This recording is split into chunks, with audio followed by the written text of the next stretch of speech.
విద్యార్థులు చదువుతో పాటు ఆటలపై కూడా మొగ్గు చూపాలని, ఉన్నత శిఖరాలను చేరుకోవాలని మెదక్ ఎమ్మెల్యే మైనేపల్లి రోహిత్ అన్నారు.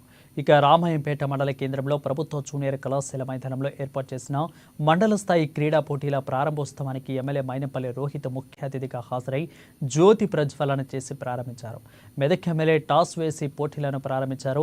విద్యార్థులు క్రీడలతో పాటు చదువులో కూడా మంచిగా రాణించాలని, భవిష్యత్తులో విద్యార్థులంతా ఉన్నత స్థాయికి చేరుకోవాలని సూచించారు.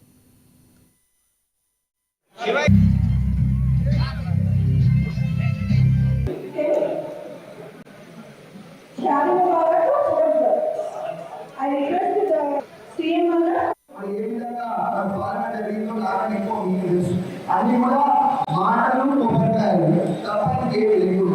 అదే 10 ఏళ్ల నుంచి మరి గత పాలకులు మెడికల్ కాలేజ్ అని చెప్పి 20 సార్లు కొబ్బరికాయలు కానీ మెడికల్ కాలేజ్ చూస్తే కనిపించదు. అదే మనం వచ్చిన 8 నెలల్లోనే మరి వాళ్ళ మరి మాటలలో కాదు చేతలలో మెడికల్ కాలేజ్ ప్రారంభించి ఇదే సంవత్సరంలో ప్రారంభించి మరి అందరూ కూడా పనిచేసుకుంటూ జరిగింది.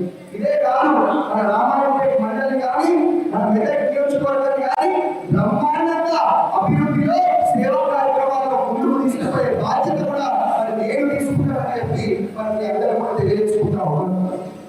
కాబట్టి మనం ఒకటే చెప్తా ఉన్నాం, ఆ రోజు ఎన్నికలలో మరి మీకు ఏదైతే మాటలు ఇచ్చినామో అన్ని మాటలు కూడా మరి అన్ని కష్టాలు కూడా అన్ని సమస్యలు కూడా తీర్చే విధంగా మరి మేము పనిచేస్తాం. ఏదున్న మాటలలో కాదు చేతలలో చేసి ఈ అందరూ కూడా చూపెట్టడం తెలియజేసుకుంటా ఉన్నాం.